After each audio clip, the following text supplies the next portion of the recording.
What up? I'm back. Today is September 10th. I'm kind of like,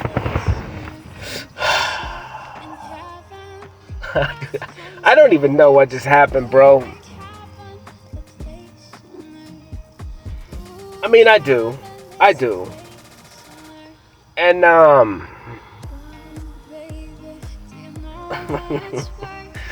my life is ridiculous, bro. So blessed. So, I appreciate everything so much. Everything so much. And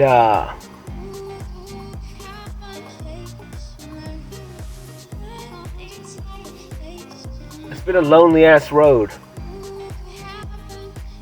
Very lonely.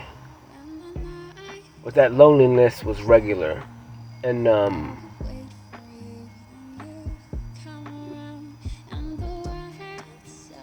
I was surrounded the whole time though.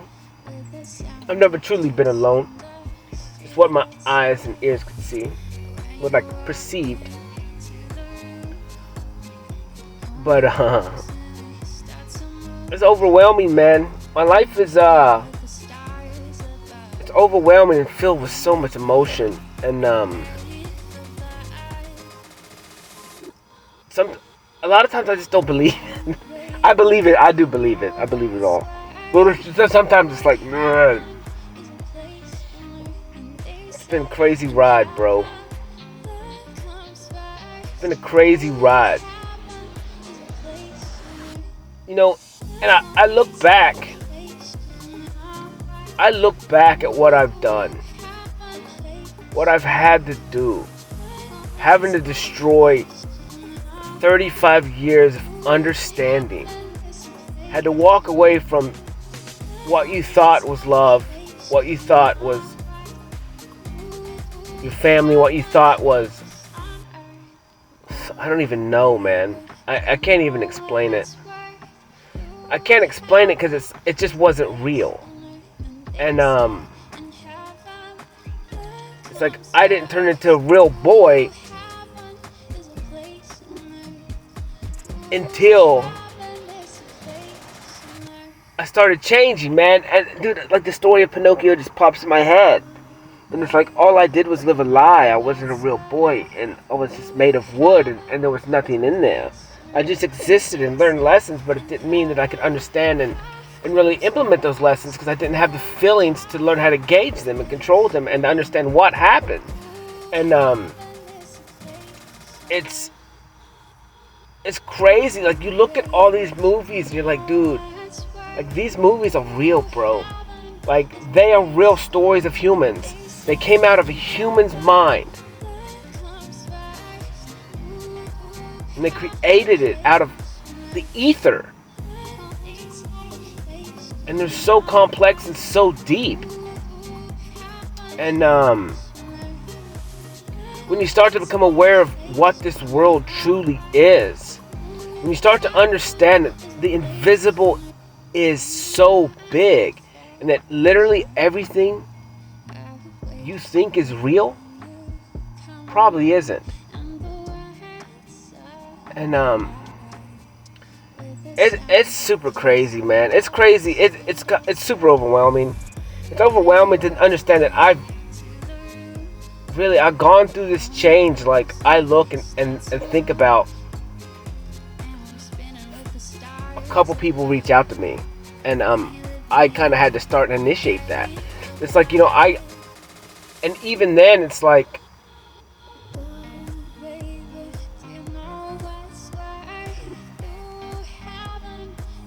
I still did it on my own. And it makes me laugh. It makes me laugh because I don't think people truly really understand yet. And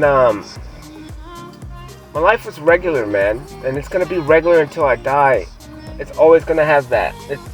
I'm not gonna die, but until my time, whatever, for all of eternity, it doesn't matter. My life is regular, and based on, it's so crazy. It's really hard for me to like even. I just can't compare my life to other people's. Like I can't like. I can't make the connection in my head. Like, it doesn't exist. Like it's so weird. Like, honestly, like, now I just can't compare. Like, comparing just doesn't exist because I understand when I see another human, I see their max potential, and their max potential is not my max potential. Not one is greater or worse than the other. And so, like, I understand that, like, all humans are infinite. All humans have endless possibilities. All humans can choose to be who they're supposed to be, or they can continue to cower and not step into what they've been given. And it's not good or bad.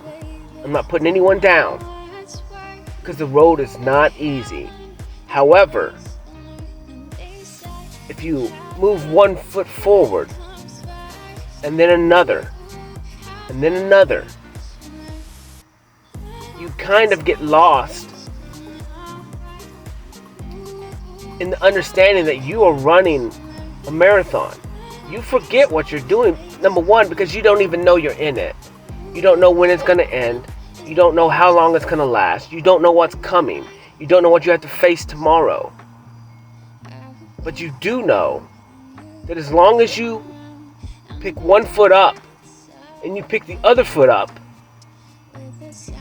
you'll be okay. Because you've made it this far. And you can make it just a little bit further. And that's kind of like the totality of what happened to me. It's like I just, there was no more choice. It was the end of the road, and I was at the crossroad, and it was like either continue to live in this hell that I created, to not be happy, to not understand love, to not know what joy is, to continue to be by myself, continue to never ever love anyone, truly, and not allow them to come in and love me, to never ever to feel any external love, to not be able to get help from anyone, just to not even get anyone's attention, just because I was so strong and so good at the dark side of Cody is what I created. I was so good I could keep anyone away, and I was like, I've done this long enough. I've learned everything I could from the dark side, and I've learned all the skills. I've learned everything, and it's made me miserable. It's made me miserable. Yeah, it's super straight powerful. I never used it really to manipulate or anything like that. I'm super lucky that I had some kind of weird set of morals on me, and I didn't want to hurt anybody else because I was hurt so bad my whole life that I never wanted anyone to feel the way I felt. And that's why I was a people pleaser. That's why I surrendered. That's why I always helped. That's why I gave up everything. That's why I always gave freely. That's why I've had less than. Because I don't want people to be alone like I was. Because it sucks, man. It sucks. It's regular. I didn't know any different. It was me. And it was what it was. And it's a long ass journey though. 36 years to get to right now. And just to be appreciative of all of it, man. Like, it makes zero sense. But it's like, other than the fact that I am just so glad it happened this way. Because this is something that, this is the greatest battle I've ever won. This is the greatest war that I've ever won. This is the proudest moment, of my life up until this point. And, because this is the totality of my life up until this point. And it was, I kind of said that I had like a cumulative test over the last year and a half or whatever, how many months it's been, 18 months maybe, 19 months, who knows. And 10% of my life, something like that. I don't know the math. I don't really care. A percentage of it. And It's been fun, dude. It's truly been fun. It's been fun because it's like, it's the weirdest concept ever. Number one, it's the weirdest concept ever because I don't know how to celebrate. It's another weird, that's weird. That's weird to not know how to celebrate little victories and stuff like that. And I've noticed myself through this journey because it's like, it's usually a couple minutes, a couple seconds, and I'm like, boom, cool, awesome. I'm proud of myself. I'm happy. What's next? Like, what's next? I'm ready for my next task. Like, easy. Let's go. What's next? What's the next challenge? And today was cool, man. Today was not, dude, it's crazy. Today's another best day of my life. And I had zero expectations today. I didn't work. I was gonna work, and my feelings were not there today. And I just didn't feel like going, and I didn't feel like doing anything really except existing. And that's what I did. I existed today, and it was fire. It was crazy. It was different. I only listened to my talk maybe 2 times this morning, and I kind of felt a little weird about. And I was like, you know what? No. I was like, I'm gonna listen to music the rest of the day. And even though it was early, I actually woke up early, man. I've been waking up early every day now, and I'm not tired. I'm not tired. And even like I went to sleep like 2 o'clock. 3 o'clock last night. I woke up at like 7:30, just ready to hit the world. And it's weird, like just how quick my body changes and stuff. And I'm semi-tired now just because of the events that's happened today. And emotionally, they wear me out sometimes. That, and I use a lot of energy. But today was cool. I went and got food this morning, I think. I went and got paint, and I talked to this young girl there, and she's so funny. She always wants to see my art, and I think she was gone away. She went home or something, she said, for summer. So she came back, and I saw her, and she had a little notepad, sketch pad, and I was like, you draw? And she's like, no, I don't do. I was like, well, what? I said, you do anything? And she's like, no, I don't do anything. I was like, she goes, I can't. And I was like, yes, you can. I said, it's in you.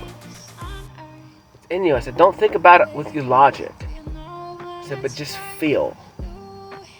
Just feel. I was like, all my art, I just feel.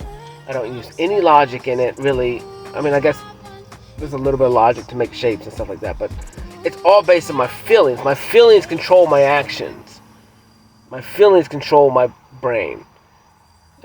And they tell me that I need to make a square, I need to make this, I need to make these letters, I need to make these shapes. It's not logic at all. It's just the feeling to make something, the feeling to create something.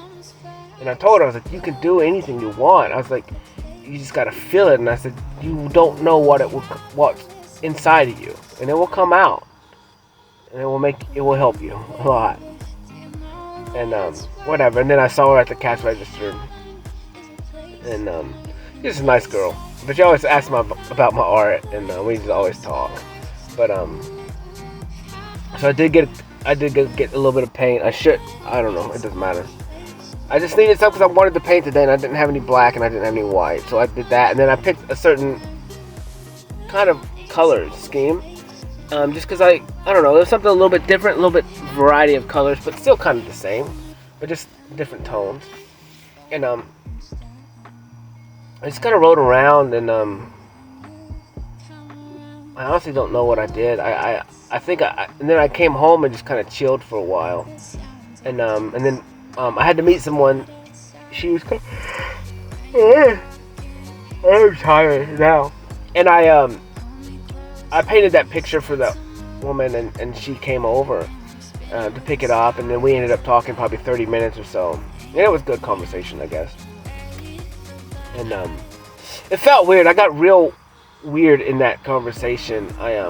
my intuition was kicking in left and right, and I was just had to speak up and say some things that may not have been uncomfortable for her, but she'll understand it in the future. And I think she does. I think it's just a lot of times the things that I say are so overwhelming in the context because they're just such hard truths that sometimes it's very difficult to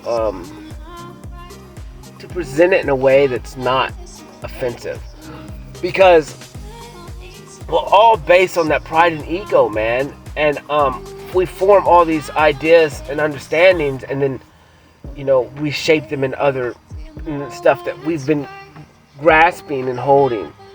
And these clouds are still talking to me in this fire. But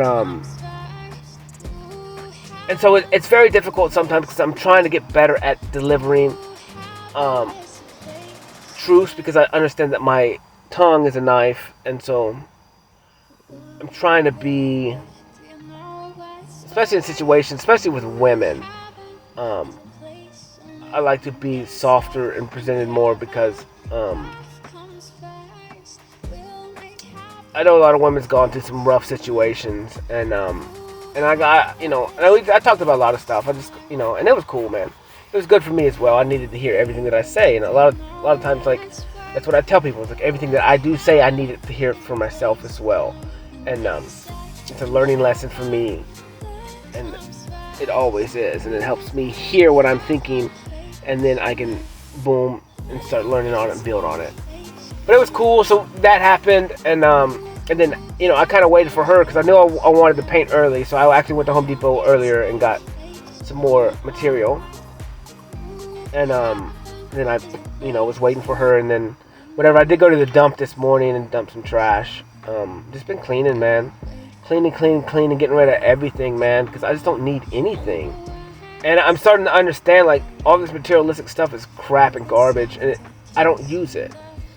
I don't use it at all. And it's like, it's just whatever. I did watch Thor: Love and Thunder last night, and just because I uploaded my video and I got copyrighted, so I had to upload a new song to it, and so it took like 2.5, 3 hours. So I had to stay up for that. But so I did watch it. It was cool, man.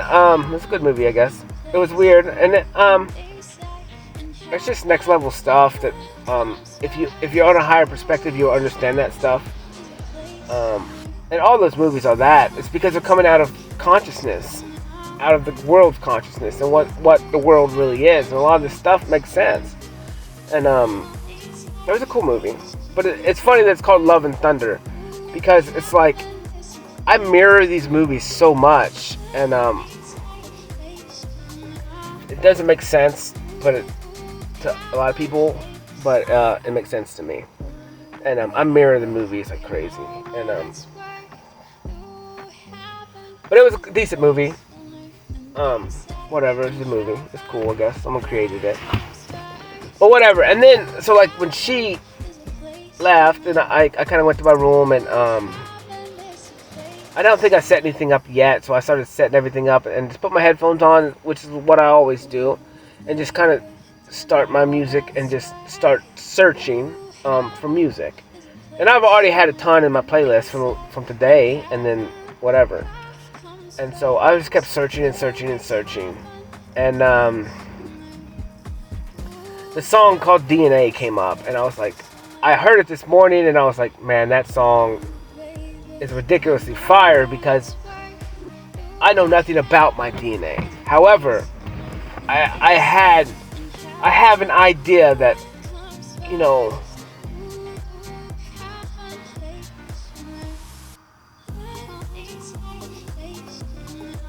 DNA.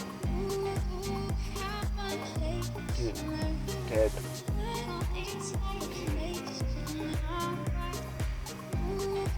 But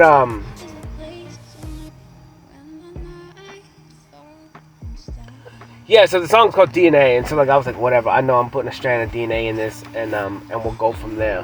It kind of took me a minute to do what I thought, and my feelings was put the DNA in there. For some reason, there's an apple in the bottom right next to it.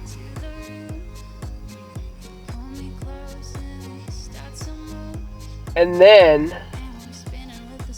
it I just saw these lines in my painting, right? And that song is fire, it's cool. And so I just started doing those, and then I just saw like little windows. And I had the intuition that they were little windows and little stories. They were like little story films of two people, right? And because all my stuff is about two people. Like I said, I am creating the greatest love story of all time. And I will create it because I am creating it, and no one can withstand that. I'm doing exactly what I'm saying. And I created the greatest love story of all time. And it's 2 parts, takes 2 people, takes 2 stories to do this. You know, I have a co-creator with me. And they're living their time right now, and I'm doing mine. But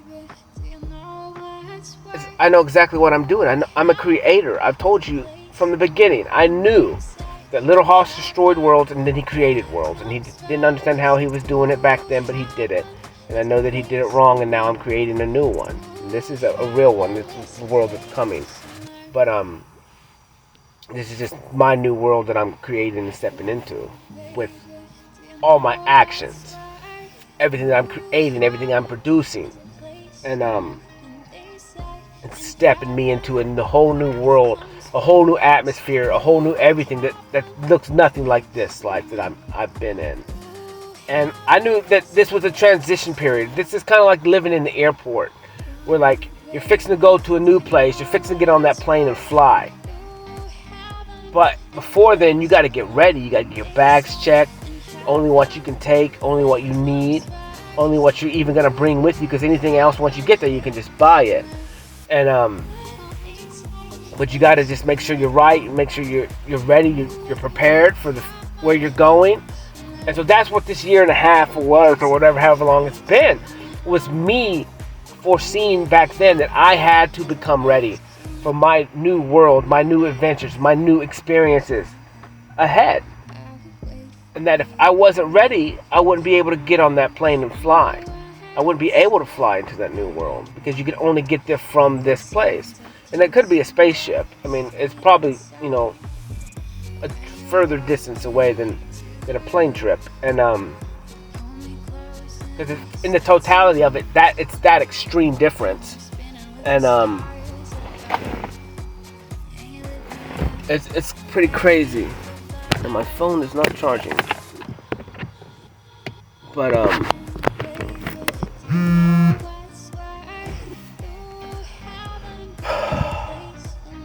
But yeah, man, today was cool. And so I painted that, dude, and like when I got done with that scene, I was like, you know, I was kind of in awe of it, because I'm like, man, like this is telling a crazy ass story. And you know, I keep moving, right? And I actually paused for a couple minutes today and shut my video off and just chilled for a minute, because I was just emotionally drained. And because it's the totality of what I'm creating in there, and it's a lot. It's a straight lot, bro, and it's super overwhelming. And you know, it's all overwhelming. All of it's so overwhelming. The fact that I painted a picture for a woman, and then we ended up talking for a very long time, and it's just all overwhelming, man. And you know, me and her talked a bunch, and I told her, I was like, she kept asking me if I was going to do any work. She said she hasn't brought me any new work because she knew I was getting out of it. And I was like, I know, I'm trying to get out of it.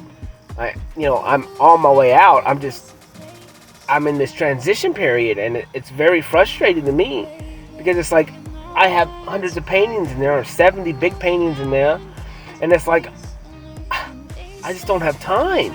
I don't have the time, and I don't have the resources right now to just just go ham on it. And I don't, and I need help. I need help, because I don't know the direction. I don't know what's the right answer. Like, I want to help people, and I kind of talked to her about that. It's like, I want to create this and that. I want to help people, and I just want to talk to them and give them a safe space to talk, because that's 90% of the battle is speaking, that vibration coming out of your mouth and making it real, so you can then rehear it. And that's taking responsibility for your own actions. When you speak what you've done, you're confessing your sins, and then you're choosing to not do them again. And if that's the case, and then you overcome, and you make them real, and you have to agree that you've made these decisions. You're calling judgment on yourself, and then you're dealing with your judgment. And to have righteous judgment, you get compassion, right? If you stop that act. So the compassion comes. And who deals the compassion? You deal it. And who allows you to deal it? The Creator. It's all one and the same. And that's kind of what I talked to her about a little bit today. I was just like, I was trying to reiterate again. I was like, some of this stuff, I hear you doubt yourself when you talk. And then you lift everything to God, an external God. And I was like, did God not give you free will? Did God not make you perfect? Did God not make you so you can be the best that He intended you to be? I said, either yes or no. And I was like, He did. Therefore, if you are in line with your morals, and you love helping people, and you want to help people, and you want to be the best, you got to start looking at yourself first. And you got to start trusting yourself and believing in yourself that you can do it. And you are doing it. Yes, God is allowing everything to happen, but you have the strength in yourself. But that's because God provides it. But it's weird. It's a weird concept, because you're trying to like get out of this religion that is holding you back from being your max potential, where God created you with free will. God gave you everything you need to be the most successful human being in the world at anything you want to do. But you have to truly love yourself, give yourself time, and believe in yourself. And believe that God is who He says He is, and He gave you everything you needed. And to thank Him for it, to be appreciative of it. And what's the greatest way to worship and appreciate whoever created you? By doing the best you can. Because if you do anything less, then that's on you. That's on you. You can't blame that on the Creator.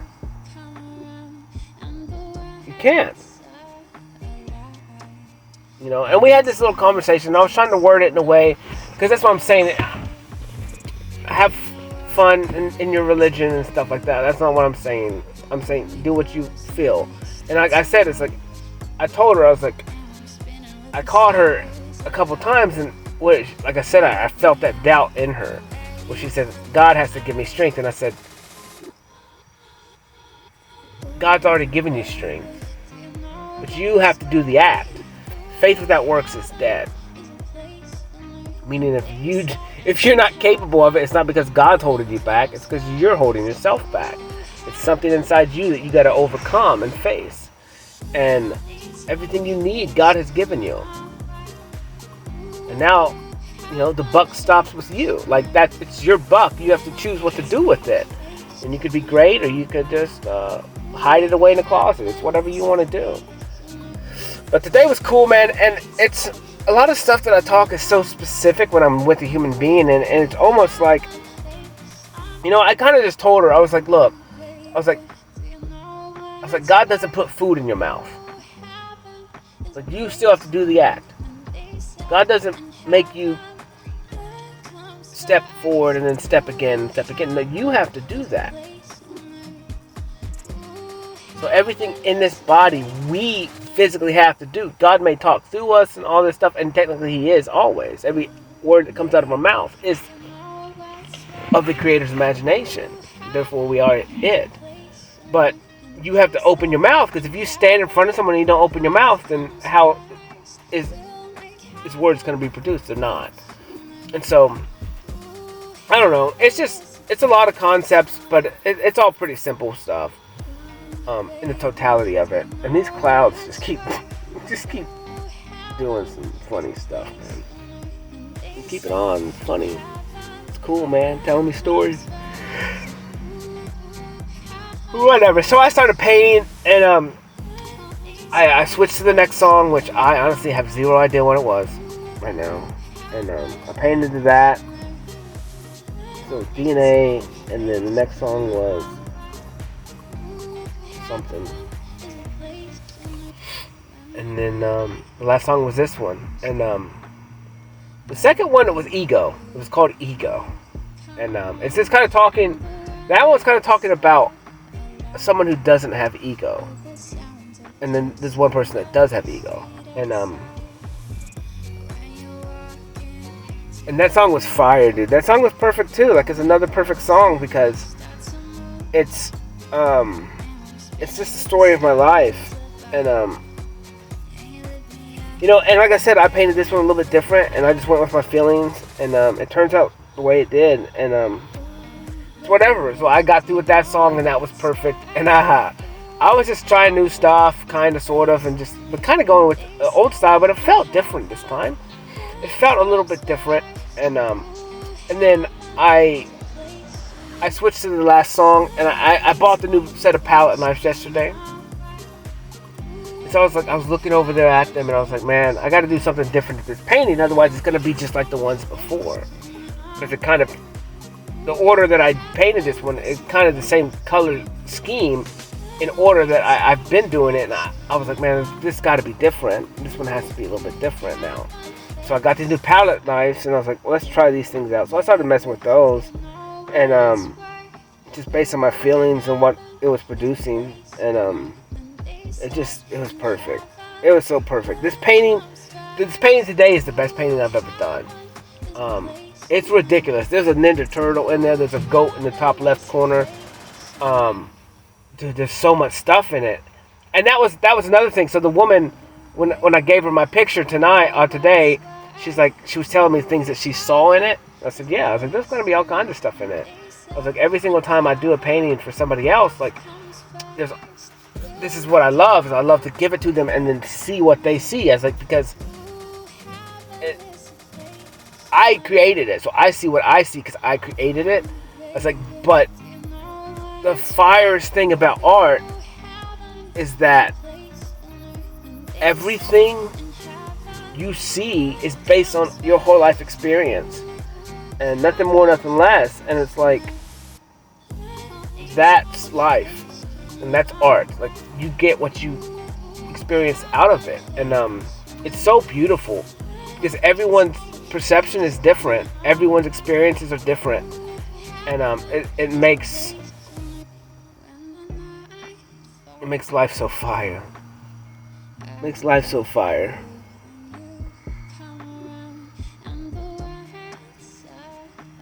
So fire.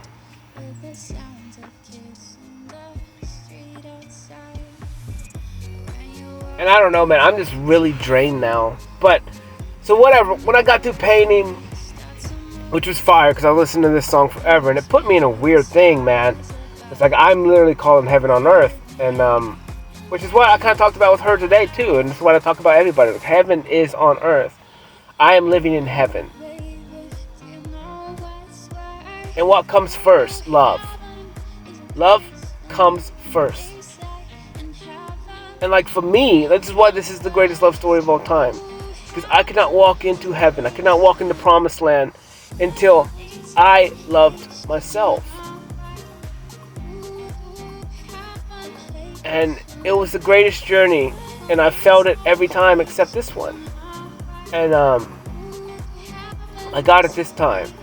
And I know I had to experience life the way I have to get to this point, to where I can now step into that love and help bring other people into understanding that love, so they can come into heaven. And these clouds are effing ridiculous, bro. Like, there's a cloud just staring at me with two eyes.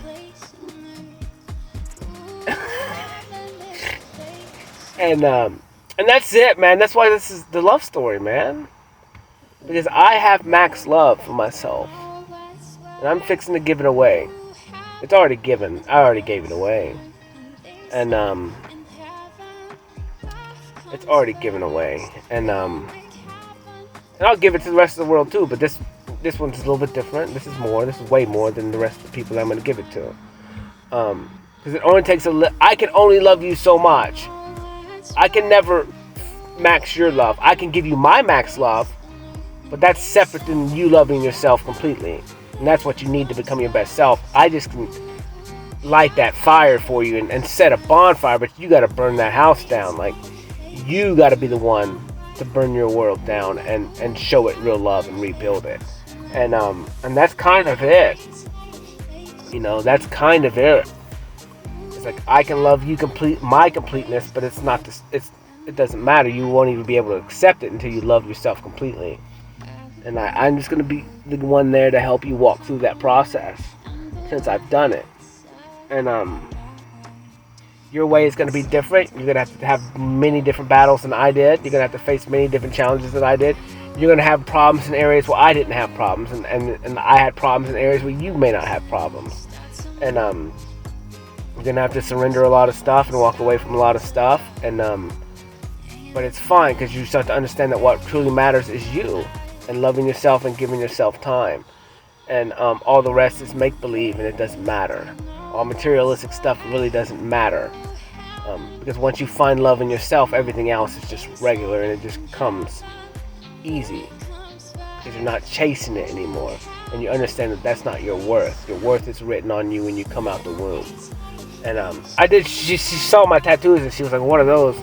And I was like, "Well, these are my commandments." I said, you know, like when I was little, I wanted God's commandments on me. And I was like, and then when I went through this change, I was like, well, those commandments are already on me. I already know them. And I was like, so I want my commandments. And I was like, being that I didn't realize these are my commandments, because I didn't have any of this stuff. I thought I didn't have any worth. I didn't know how to love. I didn't have wealth or health and all these other things infinitely. And then it was so funny, because like I said, I had to talk one night, and it was just like, you had those things since the beginning. They've always been written on you, Cody. Like, they've always been on you. You just couldn't see them because it was your perspective was just jacked up. And when I had that realization, I was like, dang, bro. It's like, I am worthy of all these things, and that's what helped me shift my perception. Is that I am everything. I'm worthy of everything. I'm worthy of all things. And but you have to learn to love that. You have to learn to believe it, and it takes a little bit of time, because you're having to deprogram yourself from 35 years, your whole life, of programming from external sources of other humans that were broken and didn't have these worths, and they projected them on you, and you took them as your own. You know, and that's kind of what I told her today. I was like, everything I went through was just regular. I can't really even talk about it, because it was just regular to me. It's not good, it's not bad, it just was. And so it's like, I don't even know what I was supposed to have. I don't know what it was like to truly feel loved. I don't know. And it's not good, it's not bad. It was just my path. And it, you know, and I was like, whether or not it's not harder or easier than your path, because your path is made for you, and my path was made for me, and we cannot compare these. There's no reason to compare them. It's pointless. It's one of the most pointless things in the world is to compare my path to your path. There was no reason for it, because it doesn't change anything at all. It's impossible to even know what my path is versus your path. And so me and her talked a lot about compassion. We talked a lot about empathy, I guess you would say. And I told her, I was like, I'm so weird that I have gone around the world just giving people stuff that I never had, because I just didn't want them to feel like I felt. And I was like, it honestly, that really makes zero logical sense to me, because it's like, that concept does not exist. And I even talk about it, it's like, a lot of times you can't give what you don't have. But I was such a studious human being that I learned from watching other human beings, and I just created what I didn't have. based on the world around me, and I created what I thought other people needed, and or what I needed really. Everything I've done for myself, and then in return I did it to other human beings because I see them as me and me as them, and if they're sad, then I'm sad, because if I allow that human being to continue to be sad, then I'm not doing my part. If there's a way that I can help somebody else become happier than what they are, or at least not be sad all the time, or then I'm going to do it. If they don't have anyone in their corner, I'm going to be in their corner. If they're getting bullied, I'm going to go bully somebody. Like, you don't mess with my people. You don't do that. And all people are my people, but if you're being a bully and you're my people, I'm going to put you in your place. You can't be doing that, because you're literally doing it to yourself and you're doing it to others, which is ultimately just yourself. This is why, like, the golden rule is love yourself like your neighbor, because it literally is you. Your neighbor is you. They're the same thing. They are same energy, same design. There's no reason to harm another human being. Zero. However, to change, sometimes extremes happen because we have to, whatever. But love conquers all, and we can manipulate and trick and throw in love bombs and stuff like that. And but there does have to be some examples, because a lot of this stuff is based on the rules of the world. And so, if not everyone's on the higher perspective and understands love, then we have to use the level that they're on. And so it's lower entities and lower understanding and lower mindsets. So if they believe in violence, and sometimes you got to use violence to stop violence, sometimes you got to use trickery to stop trickery, and that's the best way to win anything, is to mirror them, be just one step ahead.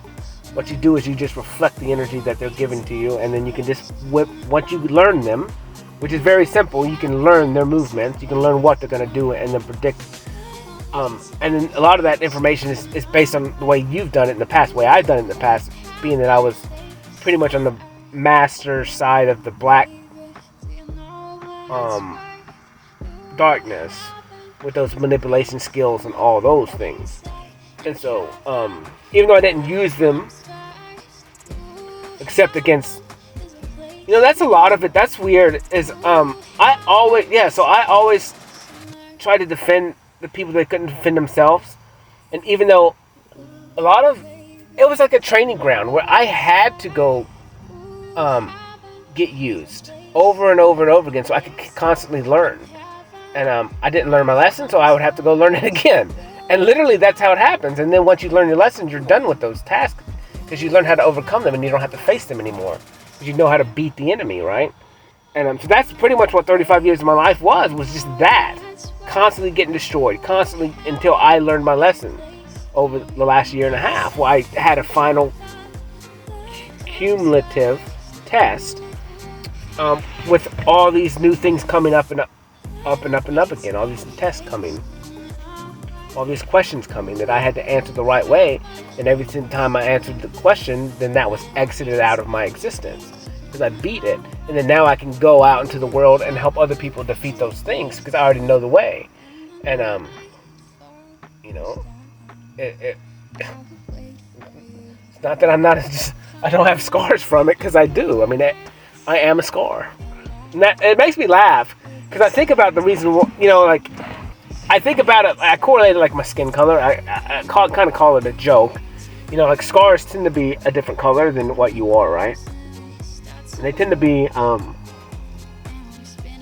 my scars are darker colored, usually. I don't know, maybe not. I don't know, it could be stupid logic, but I always just say I'm just one big scar, that's why my skin's brown. And, but whatever, it's just me just being Cody. But I don't know, man. Like I said, today was crazy, and I'm super overwhelmed right now, and, dude, I'm extremely tired. So I finished my art, and honestly, I sat in front of my art today when I got done, and I didn't think I was done. I just stared at it. And I was like, what do I need to do? What do I need to do? What do I need to do? And then I snapped a picture of it because it helps me see things at a different perspective. And I looked at it, and I looked in the bottom right corner, and there was like a Ninja Turtle. And then I looked in the bottom left corner, and then there was like a woman. And then I looked in the top left corner, and I saw a goat. And then I was like, okay, I'm done. Like, I'm not gonna mess with that. That is perfection. And I was like, boom, done, in a discussion. And so I quit and started putting it on my computer and stuff for later when I get done with this talk. But and that was early. It was like 6:30 because I started painting early today. And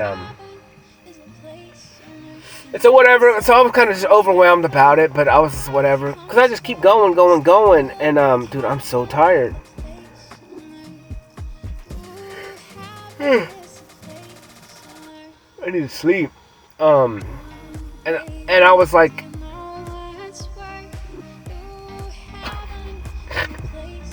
dude, I got clouds everywhere, just doing some cool stuff. But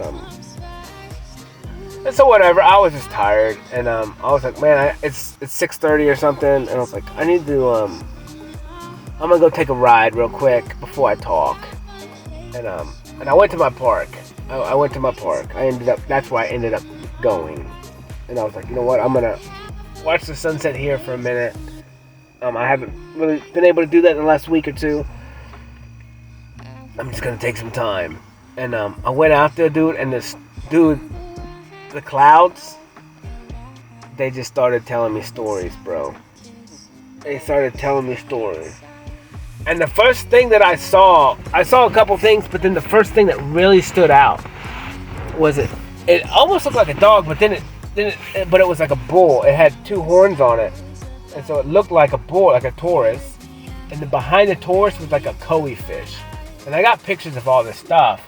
And I posted it on YouTube. Oh, not on YouTube, on Facebook. And then I just kind of the clouds just kept moving and changing stories, man. There's men in it. There's women in it. There's two people in it. There's all kinds of craziness going on. And dude, I'm just in awe. Like, and so I was like, you know what? I took my shoes off, took my socks off, and just kind of grounded myself. And I started feeling really weird. When I got there, I just kind of did my thing where I like to touch all the trees and stuff and just hang out with them a little bit. And I took some pictures of flowers, just trying to like enjoy like life. And it's because they're so beautiful. Like, all these things are so beautiful. They're so strong. And like, I feel bad. There's one tree there that's dead, and I feel really bad about it. I didn't do it. It's just, it sucks because he's the only dead one, and like, it's a bush. And I was like, man, but it is what it is. But he's like in the middle of all the other bushes. I don't know. But I don't know. It's just cool. I like that place a lot. It's nice. It's got me through a lot of talks. I've listened to a lot of talks there. I've spent a lot of time there, and I've danced with the trees there. I've just, when I started my journey, I saw, for a while there, like, this journey is crazy, and no one really truly understands the totality of what I've gone through. But for a while there, I would go there and spend 4 or 5 hours at that park with those, and listen to my talks, or just chill and hang out, and just kind of be. And I would give myself time. And like I said, and I told this woman today, I was like, look, you don't understand how many hours in the last year and a half that I've truly given myself. I'm like, I'm 24/7. Like, like, just staying busy with myself. And always questioning things, always learning. I go sit in my truck every single day and talk. And I was like, think about it. I was like, I'm giving myself time every single night. And I call it a brain dump. I was like, but that truly does help me with the overthinking. The overthinking's gone. And it helps me control my brain and control the thoughts that go through it. Because instead of me having thousands of stories stored up in there just ready to go, I don't have any because I just talk everything that I feel. And so, like, throughout the day, I can control my thoughts as they come one by one. If I want to listen to it, if I want to take time and spend time with it, then I can. If I don't, if they're intrusive thoughts, I can bat them away. And I said, well, I had to use gratitude. And I told her, I cut this woman's grass. And I was like, after my mom died, I'll be out there freaking cutting the grass at your house, like bawling. Just bawling my eyes out on the lawnmower, you know? And I was like, and that's when I started using gratitude out there. I was like, I started using gratitude out at your place every week when I was cutting grass. And I was like, and that's when I learned to control my thoughts. Because if I didn't want to deal with an issue or something like that, you know, like I would just practice gratitude and it would shift everything out and then I could take control of it. Because it was action, and gratitude puts you in the state of now. And when you're in the state of now, you're in control. And you're aware of that, and then you can choose from there. And so I don't know, I told her a lot of stuff. And I told her today, I said, look, I was like, we talked about a lot of stuff today. I was like, and you've said a lot of stuff. I said, you said a lot of stuff that you needed to hear and say. It's like, you may not understand it today. I was like, but a week from now, you're going to be sitting somewhere and you're going to go, light bulb. And it's because you spoke it. Not because I spoke anything. It's because you spoke it. And then whatever. And it's going to spark something and help you grow. Because that's what all this is. That's what everything is. That's what every interaction is with me. This is why I'm in the field that I'm in. This is why I'm with the people that I'm with. Because every interaction gives me time to just be with them. To influence them. To rub off on them. To just let them set in my energy and understand what love is. To watch me. To understand how I've changed. Who I've become. That I act exactly the way that I talk. That I am who I say that I am. And that I am a different human being than I was a year and a half ago. I'm a different human being than I was a month ago. I'm a different human being than I was yesterday. I'm constantly growing. But it's because I'm constantly giving myself time. And like I said, people don't truly understand what I'm doing. People don't truly understand how much art I have in there. If you was to look at my Facebook and really look at it, and get you a pen and paper out, and start scrolling, you'll see. You'll see how much art I'm producing. And then if you look at me from the beginning of the year when I started talking, or probably around January 15th, I probably started talking around January 15th. It's probably not when I started recording it. I was actually, when I got back from going out of town, I started talking for myself. And then I started recording it like probably around January 15th. And so, you know, I'm like 160 something days, almost 170 days of videos on YouTube. Some days I had more than one, you know, video, but in the early times before I started painting and stuff and adding all that on there. You know, and there was days there where I was talking multiple times a day at first. And I was giving myself literally 8 hours a day talking. And it was just crazy, man. You know, it was crazy how much I look back and it's like, holy crap. You know, I think the first talk was 4 hours. You know? And the first couple talks were long, man. Like, to really sit down and record yourself and talk that long is outrageous. It's outrageous. I did things to the extreme. And I started dialing back. And, you know, I listened to my talk last night probably like 3 or 4 times. Maybe 2 or 3 times before I went to sleep. I think 2 for sure, maybe 3. And,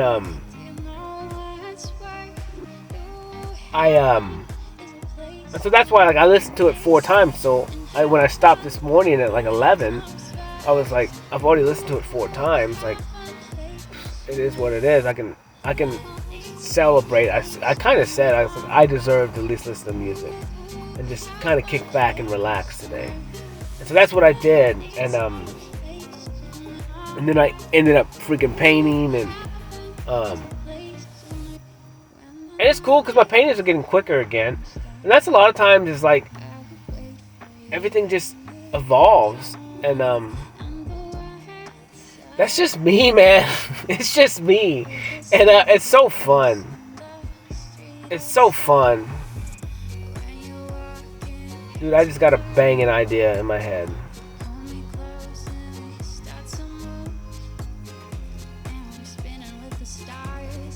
Oh, it's gonna be fire.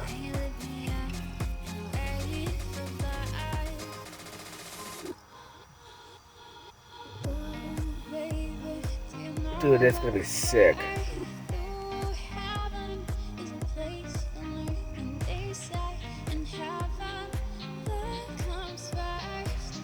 But, dude, that's sick.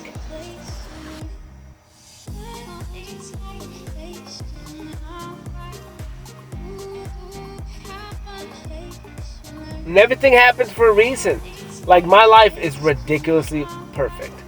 And every concept and everything. You know, and then again, everything's going back to this conversation with this woman today. And like I told her that, I said, everything in your past is perfect. I was like, yes, the repercussions are real. I was like, but when you learn and understand that everything in the past happened exactly the way it did, and it's perfect, otherwise it would have happened differently. And so you can't dwell on the past at all. You got to focus on the now. And I was like, and the same thing with the future. Like, the future's never going to come. And you can't do anything if you're thinking about the future, but the only thing that you can act, and the only way you can act is right now. So that's what you got to do. You got to live in the now. You got to live in the now. And just enjoy life. Just enjoy life, because it's so fun. And it's just always always so crazy.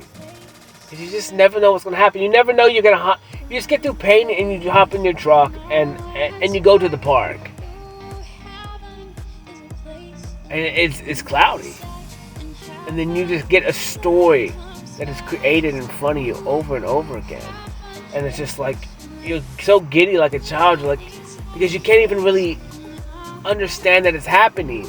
And all you can do is just like take pictures of it, and I'm just like posting everything, because it's like, if I see this stuff, I want the world to see it too. And you know, like, some stuff I keep for myself, but for the rest of it, I just want to tell people that it is possible. If you're aware and you give yourself time, the world will show itself to you. All of creation will show itself to you, and your story will be in the sky, you know. And it's how much it loves you. It's how much everything is made for you. It's all around you. It's freaking crazy, bro. So crazy. It's so crazy. And I feel bad. I just feel bad for people. I feel bad for, like, the people in my past that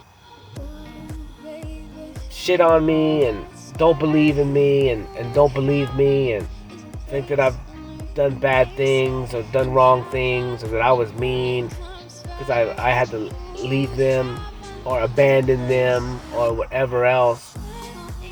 I just feel so bad, because it's like, I'm living the best life. I'm having so much fun, and it's like, but it sucks that they're not here. It's like, I had to leave, yes, because I couldn't have done this back there in that mindset. And it makes me sad. It makes me sad that pride ego has such a grip on these humans that they can't see past themselves and understand that, yes, those ideas didn't come from you. They came from outside of you. Like, just shed them off and reevaluate everything. A lot of those ideas did. Especially the religious ones. And the school ones, the indoctrination, all that stuff. Now you just need to reevaluate and find out what's true for yourself. And to feel for once. Take time and quit running from yourself. Because if you're running from yourself, you're running from the Creator. And if you're not using your feelings, you're running away from the one gift that you came out the womb with. And then you deny that gift your whole life. You deny a gift from the Creator. And even if you're a super Christian and all this stuff, and you don't believe and trust in your feelings, like, then you're not believing in God. Because He gave you that.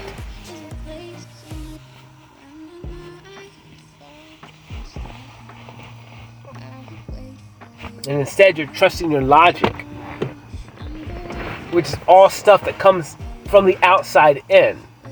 And feelings come from the inside out. Feelings come from you. Logic comes from information from the outside in. So just think about that. And if you do believe in a creator, you do believe in God, you believe that someone made you, and you believe that he says he is who he says he is, and he gave you everything you need, then it's inside of you. It's already in you. And if you're denying that, then you are denying the creator.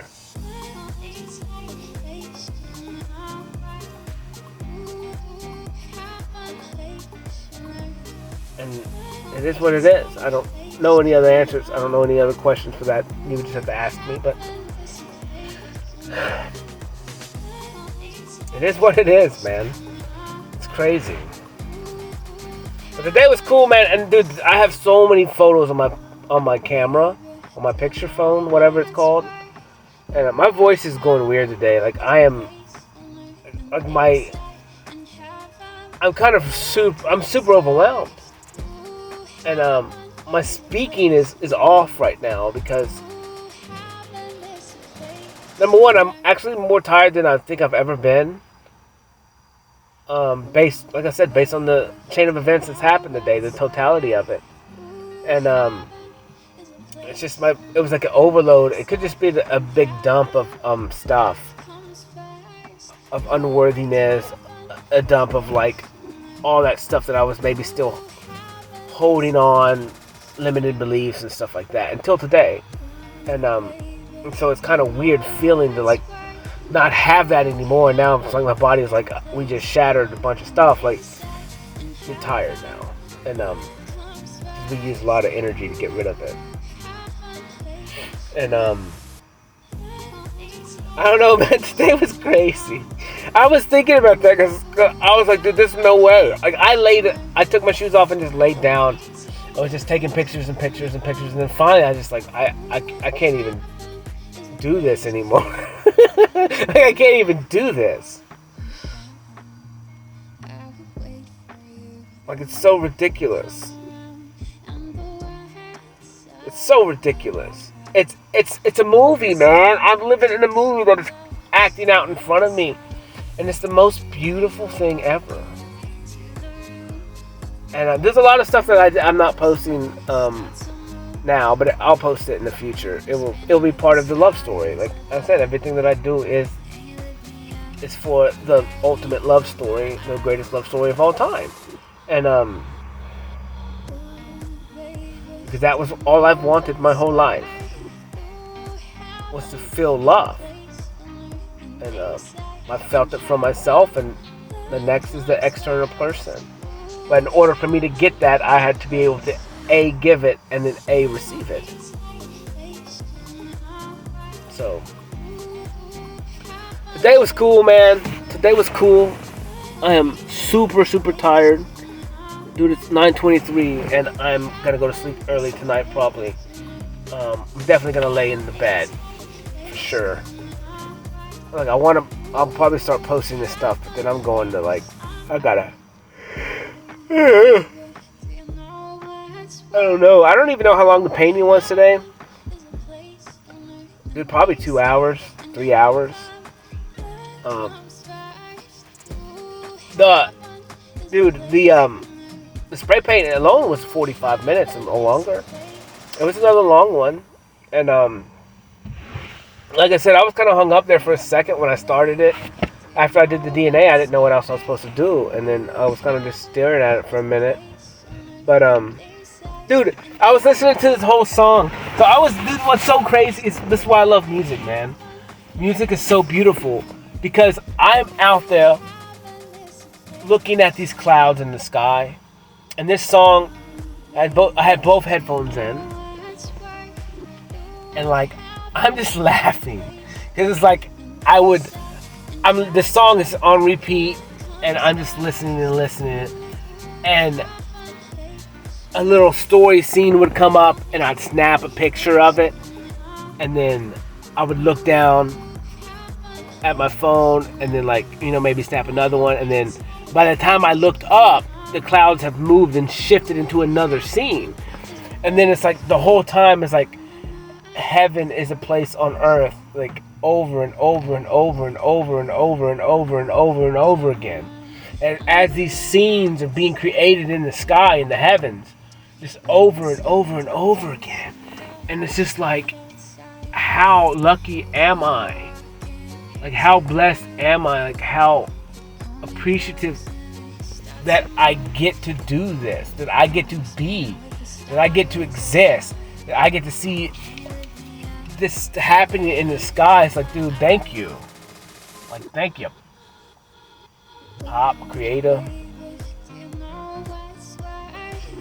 the universe, whoever else.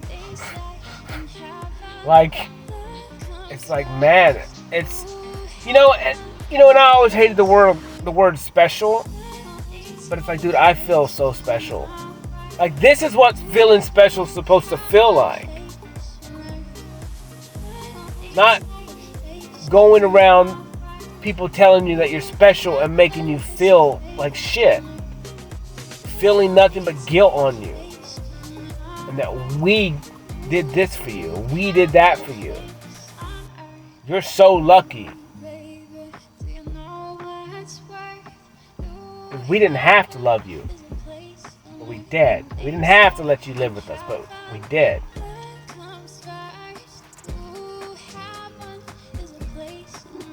And then use that against me for all of eternity.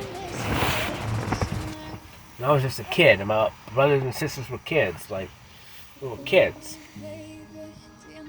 We lived the life that we lived because we were kids. We didn't have a choice. We appreciate it, but it's like, fuck. And it's weird, man. I don't know. Life was fun.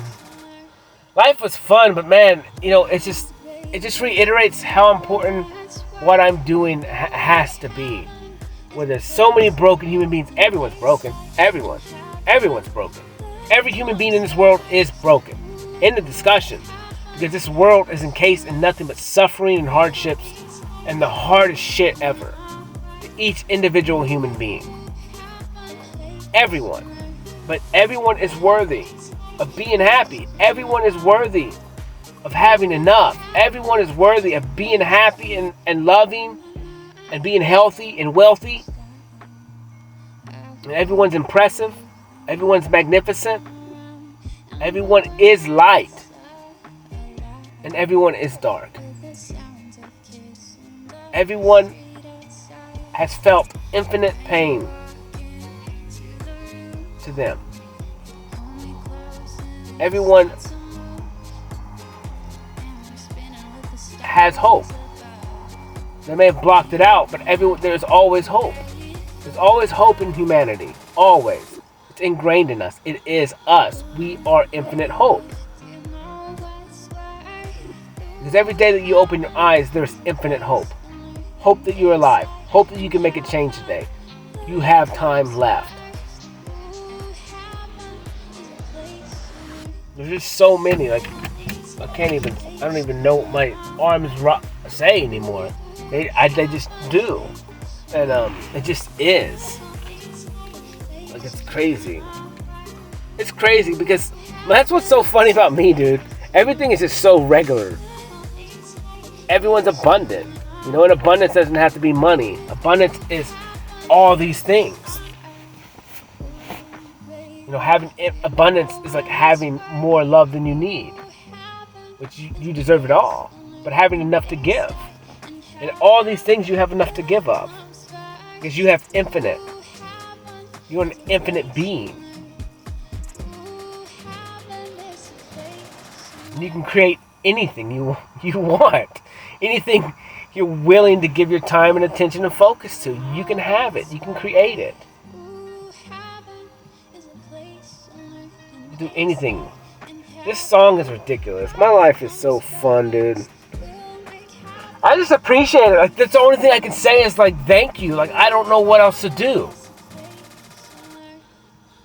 Like, I accept it all, and I just don't know what else to do. There's no one here that I can touch and hold, and it just is. It's like the invisible has just wrapped and engulfed me in just complete perfection of the totality of life itself. And it's just like, I'm just me. I am me now. I'm just me. And I understand completely that I am all those things. I'm everything that I thought I was. And everything has happened exactly the way it is. And I'm worthy of all of it. And my purpose is to help the world. My purpose is to inspire the world. My purpose is to change the world. My purpose is to create heaven on earth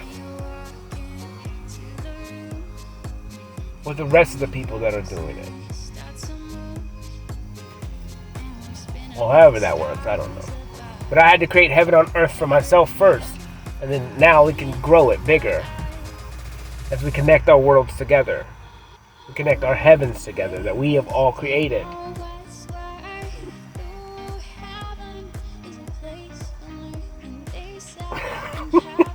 It's so crazy, man.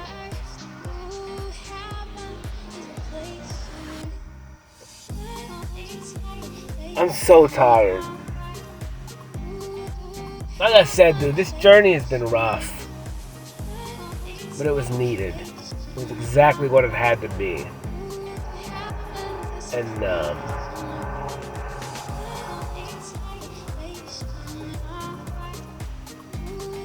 my time of being alone is over. My time of being a lone wolf is over.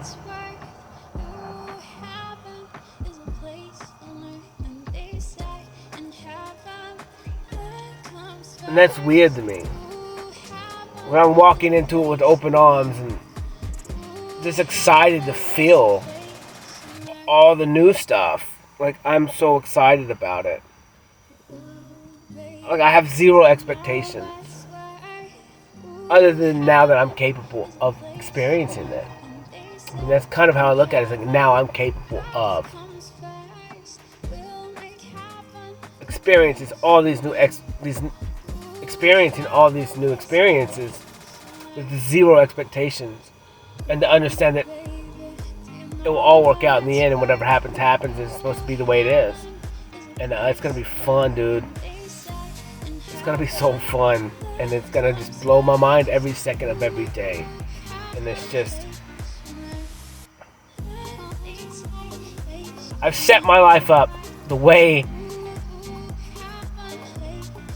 Dude, you know, it's what's so crazy is I've held back myself from doing so many things and experiencing so many things for this. Because I knew, it was like, what's the point? If I can't feel the max experience, I don't want none of that petty half-ass experience. Like, I'm extreme. I want all of it. I want all of it. I want to feel it all. Like, I want to max everything. Because that's the point of being here. To experience everything to the fullest potential. Like, if there's anything less than that, like, what's the point? You know, and I guess it kind of sounds kind of greedy, but not really to me. Like, I sacrificed. You know, I thought about this. Like, a lot of people have been saving money all their life, and then who knows if they make it to 65 to where they get to use it. And it's like, I'm like, I mean, I guess I did the same thing with experience, though. I just invested other things.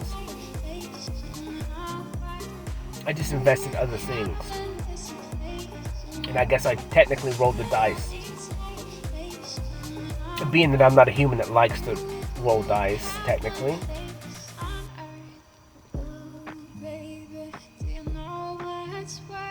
But then again, when I look in our reality, it's like,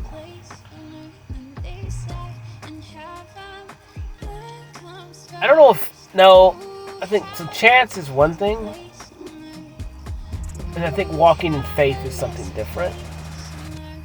Because chance is like you're predicting an outcome based on chance. Me, myself, is just knowing that it's going to be okay in the end. And that's what I walk in.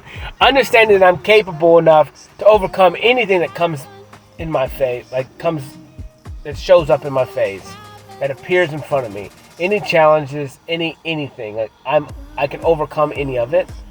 And I can adapt to it. I'll be okay. Like nothing is going to be a problem. When there's a will, there is a way. And I'll figure it out. Based on my feelings. Mostly because logic just says I don't use it that much. But it's not my first action. Dude, I am about to fall asleep. But I don't know. Dude, it super drained me so quick. It drained me super quick. But I don't know, man. I'm just proud. I'm proud of life. I'm proud of my life. I'm proud of my journey. I'm proud of what I've overcame. I'm proud of where I've come from. I'm proud of all of it, and I appreciate all of it. It was my life. It's my love story, and my love story is continuing on. And it's been fun.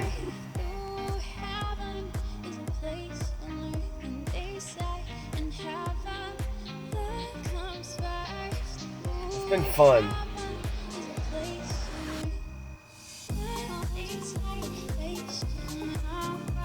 It's been so fun.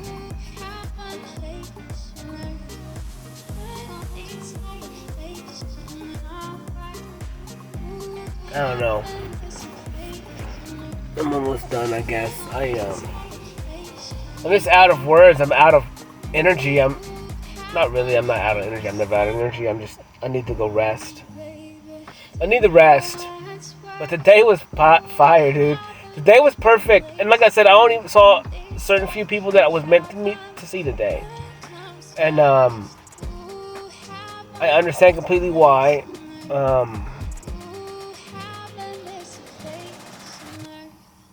Because everything happens exactly the way it's supposed to, otherwise it wouldn't happen. So who knows what tomorrow holds, and tomorrow will be the next best day of my life. So it's so crazy because it's like I've listened to so many songs, I've painted to so many songs, I've talked to so many songs, like, and they all have titles, right? And like tomorrow is Sunday, and so I guess tomorrow's Sunday. Yeah, tomorrow's Sunday, and so like what just popped up in my head was the song called Sunday Call, which talks about, it's a guy who's asking his mom about how did she know, like, when she fell in love and stuff like that. And because he thinks he's in love with somebody, or he knows he's in love with her pretty much. And so like tomorrow's Sunday Call, and it's like, it's just, everything just pops into my head, like the intuition of it. And it's just like, it's like, this love story is so fun, dude. It's the craziest thing ever. Life is crazy. And it's hell of a worth it. It's so worth it. It's so worth it. And there's like a geese in the sky right now, like a swan almost in the sky. The clouds. So I don't know. But whatever, today was cool. Everything was cool. My art was perfect. Probably the best one I've ever painted. Very proud of it. I like the new paddle things, or the new knives. Those were cool. And like I said, this is the beginning of it. And I'll probably make a new playlist now. And it's probably going to be called, like, I don't know, This Is It. And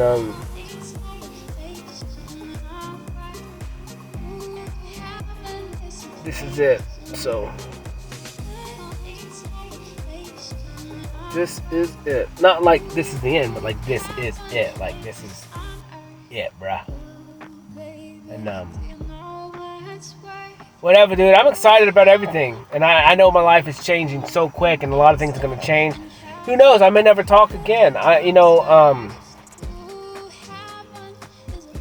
gonna talk forever, but I mean, I may not be posting as much as I used to. Just when time's gonna get changed real quick, and my responsibilities are gonna change, and all this stuff is fixing to change, and balls to the wall. That's and enjoy life to the max potential, and I'm super excited about it, and I'm ready for this adventure. I'm ready for these challenges, which they're not really challenges. It's just regular, and it's just part of the process. And they're all just experiences, not good, not bad, just fun. And I look back at the things that I've overcame and the people that I've dealt with and gave them chances, and I hope the best. And everything again, it's just like I only have compassion for humans because I've been in situations like other humans, and I don't want them to feel the way I felt because it sucks. It sucks to be alone. It sucks to not feel loved. It sucks to be different. And to always feel different and to never have a connection, like a real connection with human beings, and to never feel really accepted by the people surrounding you. And whether they accepted you or not is beside the point, but your perspective of it is the only thing that really matters. And again, I talked to that woman today kind of about, she kind of talked about being selfish sometimes, and I was like, this is another issue where being that we were raised with, whether they're narcissists or people that cause you to second guess yourself, right? And or made you question your self-worth. And what happens is, so now that literally broke us in our brain to where we couldn't trust our feelings, which is our intuition, which is our God-given gift, which is God telling us what to do. The greatest thought, the first thought, is the right answer. But then we second guess ourselves because all our life we were programmed to go against that, because that is from God. And the second thought is not. The second thought is your logic, the world's logic. You trying to do the math equation the way that they taught you math, or whatever thing it is. And I have to look at math, but like I said, it works out here in this world, but I'm still gonna break it. And which I already have, but everything is coming external. That's and I told her it's like a library of external information that you have stored, and that helps you pick your decision every single day. And she said, she's like, I don't watch the news anymore. So good. That's a hell of a start, because what you give your attention to is programming you. And I was like, that's why I talk to myself at night, and then the only thing I listen to all day is myself. The next day, I don't listen to the news. I have no idea what's going on in the world. People tell me what the stock market's doing. I get crypto notifications, stuff like that, but other than what people tell me that's going on in the world and what I see when I go into a grocery store, the prices of my diesel, like what it costs for me to do this, what it costs for me to do that. That's the only way. Real life applications is how I live my life. That's how I deem what's going on in the world. And none of that even really matters to me because I always have what I need. I don't have extravagant amounts of stuff. I don't care anything about it. I don't need that stuff right now. Before, in the future, I'm gonna have everything, but I have everything I need, and but I just don't care about it. Like it's not a goal. Like it's not. I don't wake up every morning saying I'm gonna go work a dead-end job that I hate just so I can have a big ass house to show off to the Joneses. So when people look at me, they can judge me based on what materialistic crap that I have. That means nothing. It means nothing to me. Materialistic stuff means nothing. Yeah, it's cool as hell, man. It's cool.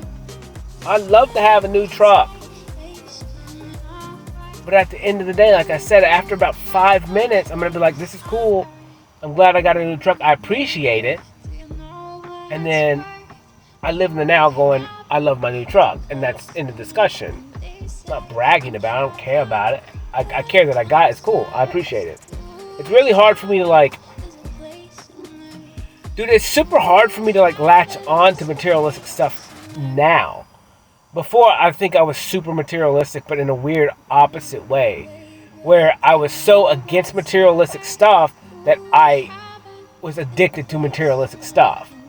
Because like, even though I hated materialistic stuff, it was because I thought I wasn't worthy of having it. Right? I thought I was always going to be less than. Because I didn't have it, so therefore, I just really didn't care about getting it.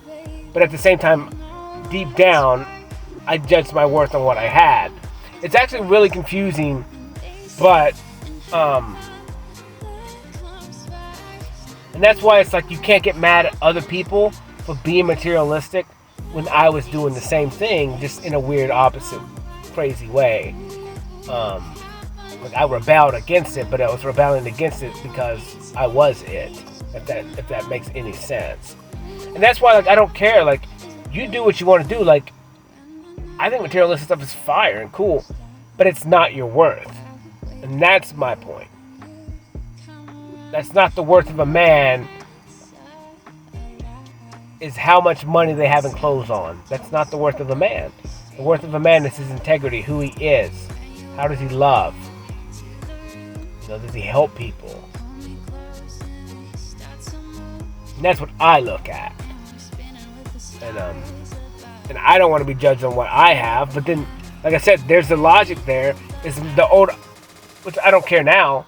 You can judge me all you want, but the old idea of Cody was that, like, I don't want people to judge me on what I have because I have less than, and it's the stuff inside that matters. But it was still like a real trickery type of thing, and I think that's a narcissistic quality. We use money as a manipulation tool, and so I know I had it, and now it's just like I don't know. I just don't dwell on any of that really. I don't really care. I have enough, and I have everything I need, and this is the way I see it now, and I just materialistic stuff is what it is, and it's cool. Like I'm telling you, it's cool. It's cool to have, and you should have it. And that's where now I understand that I should have that stuff. There's no reason why I don't. It is what it is. It's not good, it's not bad, it just is. I don't plant my life on it. I plant my life on helping people, loving. Like that's what's important to me. And materialistic stuff is just extra. And it's just energy. Money is energy, and it's okay to have it. Like I said, I come from the mindset of like I wasn't worthy of being wealthy or having money. I was going to be poor the rest of my life based on the way I was raised and what we came up in, and it was hard. And so once I got past the fact of like that money is just a tool and money is not evil, you know, and that's a trap. That's a huge trap here that helps separate the masses really and separate the classes. Is telling people that money is evil, is the root of all evil, and it's not. It's people are capable of evil, and it's their selfish pleasures and desires that causes evil. It's not money. Money is not even real. It's just energy. It doesn't do anything. That may be what it stands for, whatever. It can be manipulated and whatever. But it's people's evil desires and pleasures, and then they use the money that way. They use it to manipulate people or have power over them. But it's not the money itself. It's the same as weapons and guns. Guns don't kill people. It's people pulling the trigger. It's people typing in the code. It's people setting the charges. It's not the things itself other than a few times where things go off on their own based on maybe heat or getting dropped or accidents, right? And so like you have to look at things logically, understand that people are the cause of everything. Because non-alive items cannot do anything on their own. It's who's projecting them, who's pulling the trigger, who's using that tool. You know, me coming in the construction world understands that all these tools are extremely dangerous because they don't have an on or off button, but it's operator error. It's operator that causes damage. I ran my hand through a table saw. My problem. The table saw is running by itself. If I don't come in contact with it, it cannot hurt me. It could be running for all of eternity. A huge blade, a huge saw could run for all of eternity in the middle of anywhere. And it can never cause any harm to anybody. But if somebody goes and sticks himself in the blade, then it's going to eat them up. It's the person that creates good and evil. It's how they choose to live their life, how they choose to use objects. It's not objects. It's not materialistic stuff that is good or bad. It's all based on the person. It's all based on how it is used by a person. And it's everything. Everything in this world is stuck to humans. Meaning humans dictate the outcome of everything in this world. We have dominion and power over everything in this world. Boom, you look at dogs. Especially domesticated dogs. Like, you can raise a dog to be nothing but loving and kind. They do have animal instinct still, and they will protect. But like, when they fight dogs, like they make them mean as crap. But the human is doing that. The human puts them in situations where the dogs have to defend themselves over and over and over and over and over again. And they put them in a fight or flight scenarios over and over again until they learn how to fight. And then, but humans created that. Like, and here, like when you look at like packs of coyotes, like they're just surviving. There's no evil or harm in what animals are doing. They're just surviving. Animals aren't evil unless we make them evil. And even then, they're not evil. They're just acting at our will that we've controlled and trained them to do. And it's like, this is why humans have dominion and power over all the earth. It's because everything is set up to be good, righteous, and perfect. Humans, with their evil desires, control everything and create everything. And nothing is impossible. He gave us free reign to do whatever we wanted. And then now we're suffering the repercussions of that. Suffering the repercussions of A-bombs. Suffering the repercussions of making synthetic drugs and fentanyl and all this stuff. Like, we've created this. Created society where we go to the extremes in everything we do, whether it's the amount of sexual partners we have, or creating lives and not even capable to support them, or we've created systems of government that fail, that are there to keep and create more slaves. Like, everything is human desire, and for pride and ego and power. It's like, this is what I'm here to stop. This is what I'm here to correct. This is what all of us are here to correct. We walk into heaven where we don't have to deal with that stuff anymore, but we can just live and enjoy life without all this stuff. But first, we got to take repercussions for our we got to deal with the repercussions of our own actions, and we have to correct them. We have to do it. We have to, as a collective, choose to do that. The Creator's not going to do it for us. He could have destroyed us. But as a collective, we chose not to. said we could do it. We could handle the change. We could make it come into fruition. And so we were given that choice, and we've had to do a lot of stuff to get to this point now to where we can do it and bring it. But yeah, man, it's all about evil desires from humans, and both of us have it. I told you I have it. I have duality. I'm light and dark. I have the capability of doing both. I have capability of doing the most heinous things in the world. Everyone does. But I choose not to do that. I choose not to even touch the water sometimes and stuff like that. Like, why would I want to even touch it? Why would I want to dip my foot into that pond to feel how it is? I may like the feeling if I do that. And so you have to set limits on what you do and understand that some things are not worth you doing. You know, I look at, being that I was in psychology and stuff, and it's like, it's super crazy when, they always talked about, man, some of these kids, these young kids are messed up so bad. And they don't really, it sucks because a kid can get split so quick.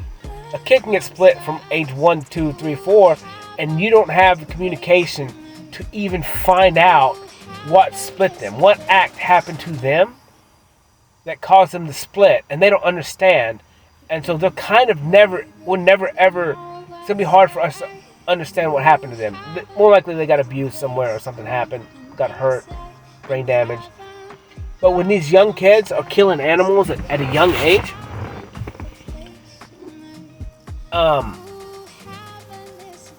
something's fucked up. Something's fucked up. And that kid's jacked. And it's just an early sign that something's happened to them already. Because when you come out the womb, unless you have some type of brain damage or something like that, like, you have a pretty level playing ground when you're still innocent and sweet, right? Until something happens to you or somebody takes away your innocence. And that's an external force that does that. And it, but then the early signs are, like, if the kid's killing frogs and he gets off at a young age killing frogs and cats and stuff, like, you got your little psychopath on hand.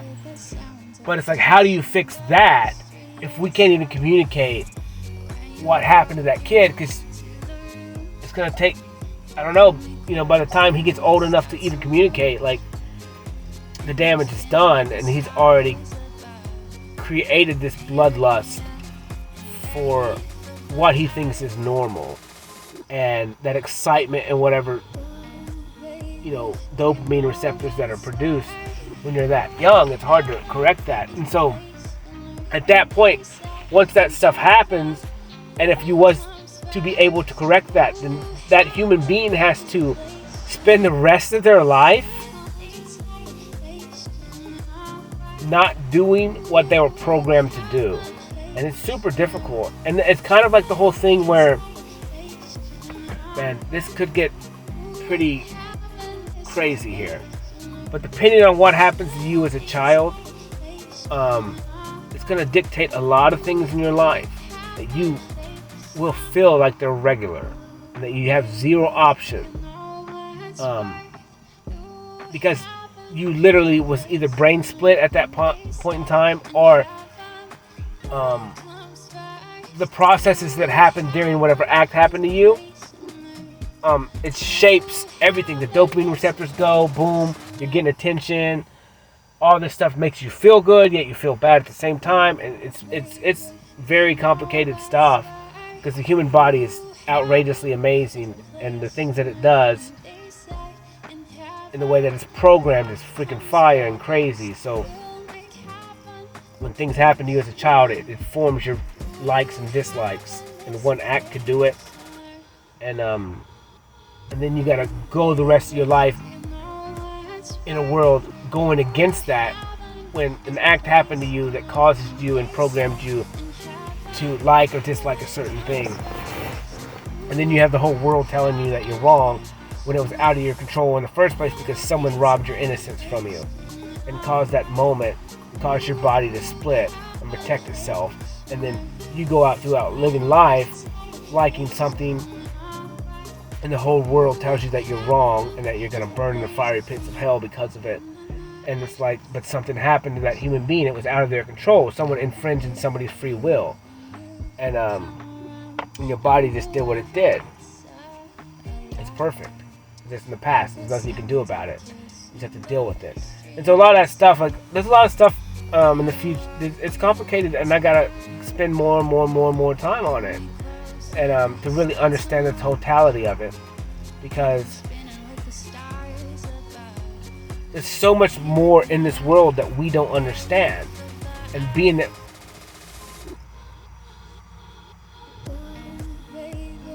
yeah, there's a lot. And I kind of talked to the woman about that today. I was like, a lot of what I want to do is I just want to create a space where people can come talk to me. Because people cannot talk to their parents because they're afraid of they're going to get shamed and guilted. People can't tell anyone what's really going on with them because they're just not vulnerable enough, and they think they're going to be judged. And we can't live in a world, like, we can't make change in the world if people don't speak. Because they have to be able to speak their truths and hear their truth. Because if they don't do those two acts,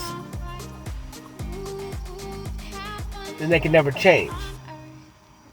Because those two acts are wrapped in a lot of things. Taking responsibility for their own actions, taking responsibility and thinking about what's really going on and how they really feel, and speaking it out loud into the ether so it exists, until they can look at it, feel it, live in it, and then choose to change or how they want to do from at that point. And just own it. It is what it is. It's you. You just have to deal with it. It's you. But I don't know, man. I'm excited about the future. I'm so excited about helping people, man. And just getting to meet human beings and just give them time. The time that they fucking deserve. You know, the time that their families didn't give them. The times that their pastors didn't give them. The times that the people in power and in charge, it's supposed to be inspiration and help, didn't help them. But did nothing but shame and guilt them for being them. Makes zero sense. You either want to help people or you don't. And that's the point. You know, I see things pretty straightforward sometimes where there's not a lot of in between. It's either is or it isn't. And it's just like, you either do it or you don't do it. And you don't worry about the stuff in between.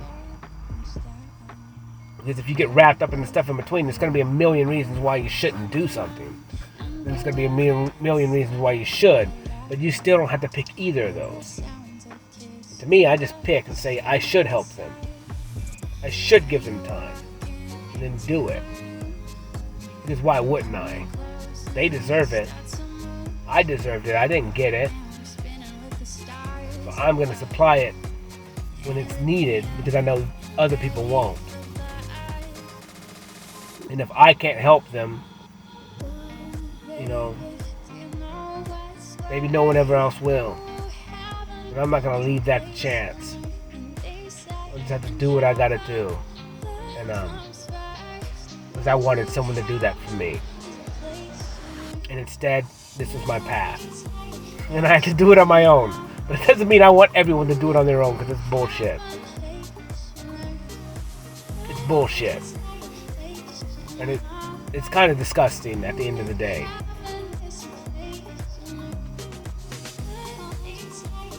Because we're all the same.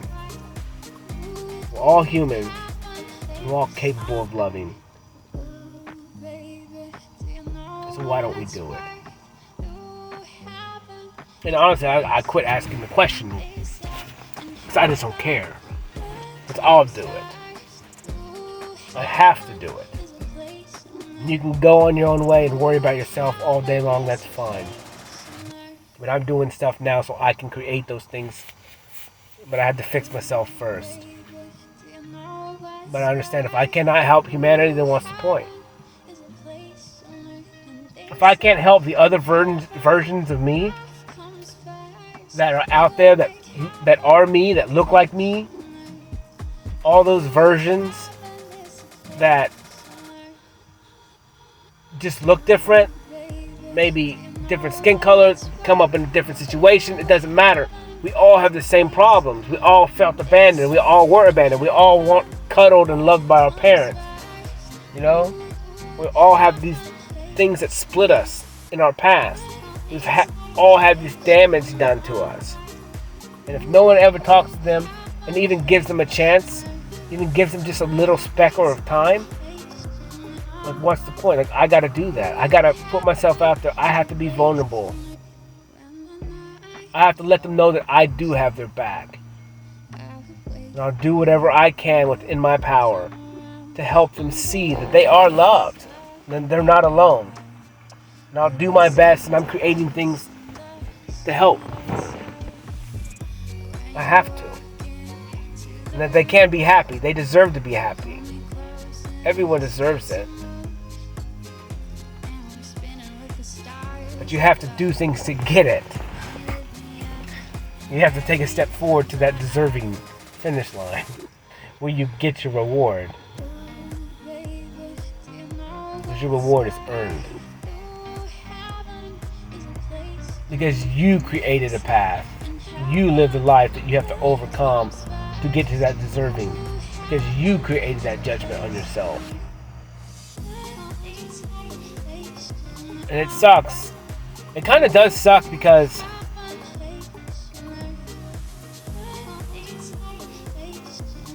it's kind of a weird concept. But it's just the rules of the world. And that goes with the sins of your father become the sins of your son. That's what it is. It's just like acts happen. And if someone stepped in after something happened and was capable of understanding and looking at it, then you would not have to deal with those repercussions that went for 30 years, right? If something happened to you at the age 7 and someone was able to come in at the age 8, then you would only technically have to deal with those repercussions until you was 8 or until whatever helped you heal through that thing. So maybe a year and a half, 2 years, or whatever, to help you correct the act that would happen to you, to help you overcome it and learn. But being that we don't have systems in place like that, and no one takes the time, and that people don't speak out about stuff that happens to them because they're worried about shame, guilt, getting hurt, a power position over somebody, and so some people think that they can't speak because they're afraid, and so they have to deal with those repercussions forever until they can get old enough to be out on their own or be in a situation or talk to someone who they can feel safe with and try to overcome those things that happened to them a long time ago. But if we can create a system where we can like just constantly work on mental health all the time, like make it mandatory, and so we can start correcting everything really quick and start facing everything so we can get into heaven as fast as possible, so we can fix all our problems as fast as possible and start overcoming them and just start to love ourselves and understand what we are truly capable of and what we truly deserve as quick as possible. Then we can, in the future, when we bring little kids into this world and we can protect them from day one and keep their innocence for all of eternity, then we won't have that problem. But we have to get rid of the problems first, which is the adults that are broken. So we have to fix them, and if they don't want to be fixed, then we got to ship them somewhere else. Because they cannot be in our communities, they can't be with our kids, they can't be any of that stuff. So I'm just not going to have it. I'm not going to have it at all. Either you want to change or you don't, but if you don't, see ya. I ain't got time for that. I'm not going to let you damage another kid because of your evil desires or your jacked up life that you don't want to create because you're just so engulfed in chasing your own pleasures. Like, and that's just kind of where, like, it's gotta, not infringing somebody's free will, it's the golden rule. You have to get that tattooed on everybody's forehead. And, really just love. Because love is the act of not infringing somebody's free will. But, we'll see, man. We'll see. Like, the future is beautiful. The moon is doing its thing, man. It's so big, so bright. I'm tired, and I'm probably gonna chill outside for a minute before I go in. See what the earth would do for me. Help me out a little bit. The day was beautiful. This talk is weird. I have no idea what it's about. Like I said, I understand and I'm aware that my speech is really weird tonight. And it's not as articulate. And it's kind of whatever. I'm just super tired. And it is whatever, dude. The day was fire. The day was beautiful. Every day is beautiful. I'm one day closer. The stories in the sky is something that is really hard to believe, but it did happen. And I have the pictures to prove it, and I'm gotta look at those on my computer where it's big. And it's just fun, man. Life is fun, dude. Life is a blessing. Life is it's beautiful, man. And when you start to understand that every second of every day is precious and a gift, you gotta live it up. You gotta live it up, and you know, I talk about this a lot, and then I understand that I'm still technically in this second. There's no one in this shotgun seat with me, but it's like this is just part of it because I'm still having to be the best version of me, and then that other person's still having to do things for themselves as well. And when the time is meant to be, the time is meant to be, and it's out of my control because that's love. And I can only keep being the best me for her, because she deserves the best. So who I give it to is gonna get the best, because they deserve it. They deserve everything.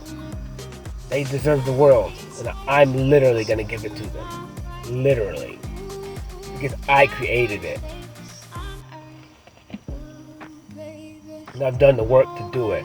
Therefore, I have the thing to give to her. And you can take that however you want, but I created my world. And I trust that she will protect my world as I will protect hers. And I will hold her world,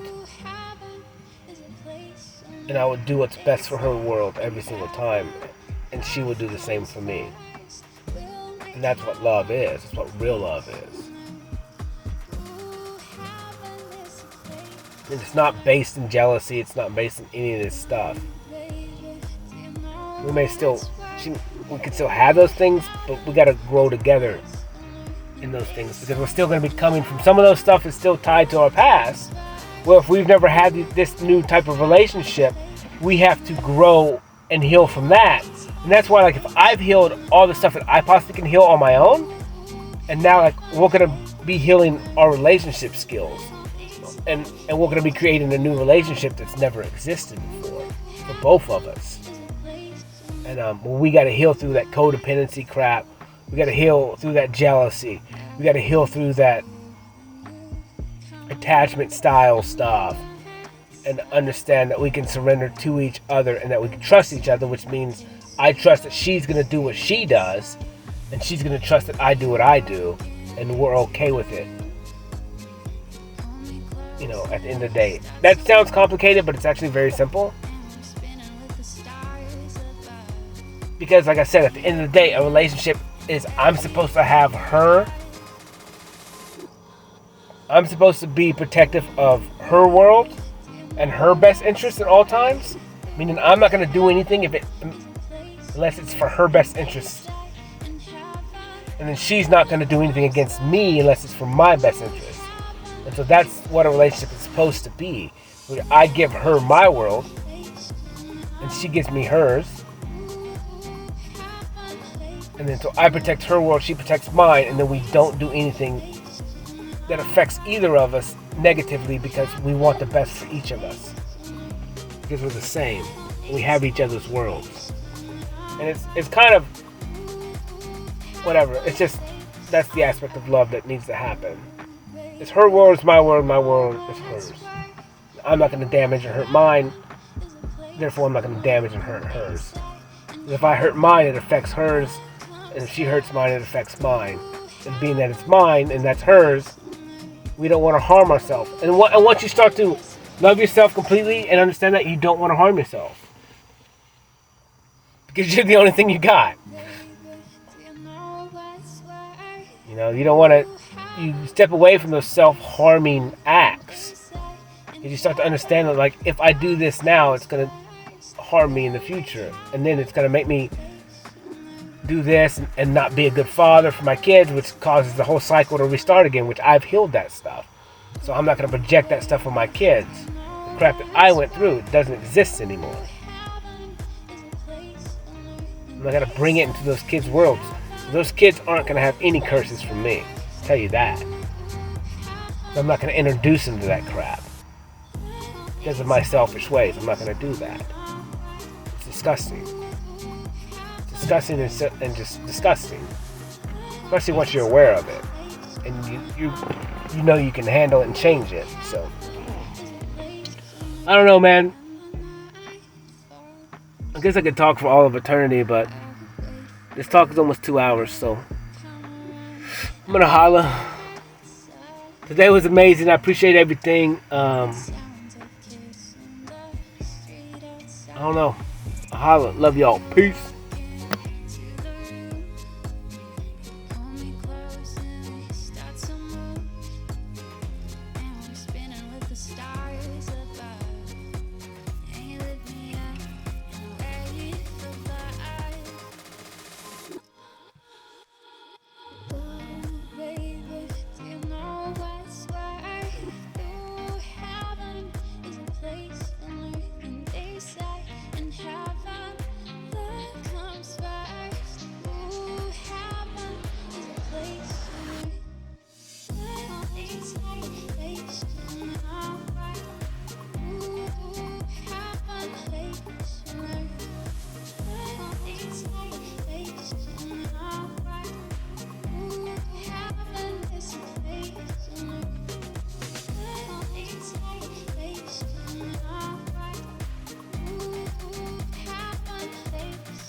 comes first.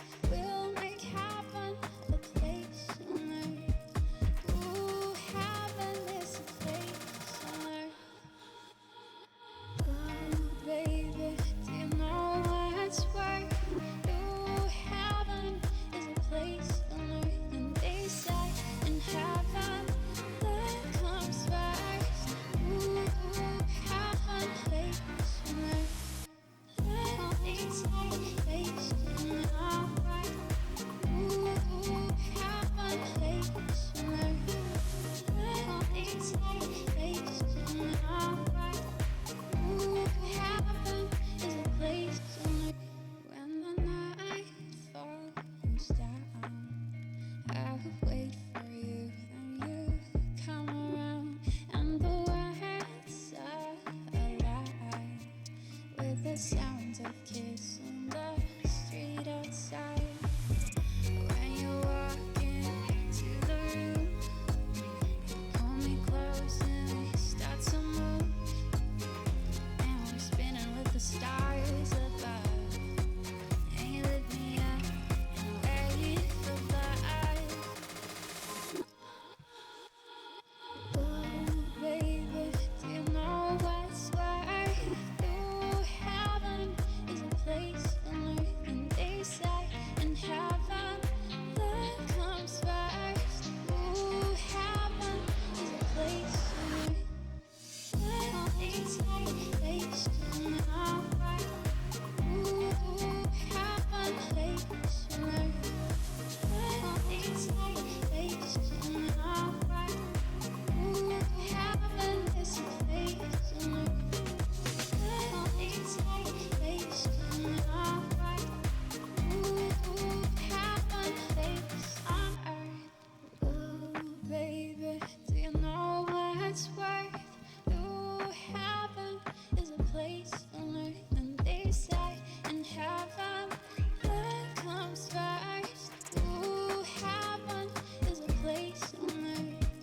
Ooh, heaven is a place on earth. Ooh, baby, do you know what's worth? Ooh, heaven is a place on earth, and they say in heaven love comes first. We'll make heaven a place on earth. Ooh, heaven is a place on earth. Oh, baby, do you know what's worth? Ooh, heaven is a place on earth, and they say in heaven that comes first. Ooh, heaven place on earth. It's a place on earth. Ooh, heaven place on earth. It's a place on earth. Ooh, heaven is a place on earth. When the night falls down, I would wait for you, then you come around, and the words are alive with the sounds of kids on the street outside. When you walk into the room, hold me close and we start to move, and we're spinning with the stars above, and you lift me up and wait for life. Oh, baby, do you know what's worth?